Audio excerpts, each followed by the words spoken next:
Pojďte zažít Den otevřených dveří na naší škole.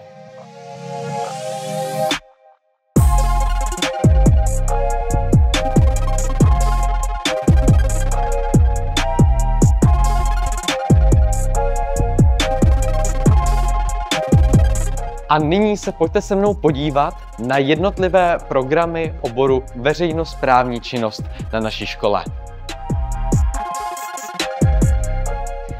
Všichni dnes scrollujeme na telefonech, ale co kdyby si na programu mediální komunikace a PR poznal svět sociálních sítích, televize nebo veřejného dění?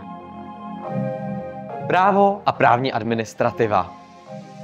Tento obor tě jistě přesvědčí, že právní systém a zákony nejsou natolik složité a třeba tě začnou i více zajímat.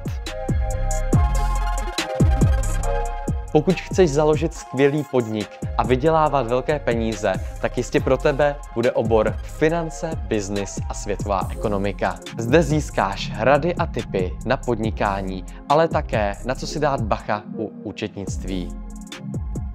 Zajímáš se o mezinárodní dění nebo tě baví cestovat? Tak to jistě pro tebe bude obor mezinárodní vztahy a diplomacie, na kterém poznáš svět kolem nás nebo fungování Evropské unie či jiných mezinárodních organizací.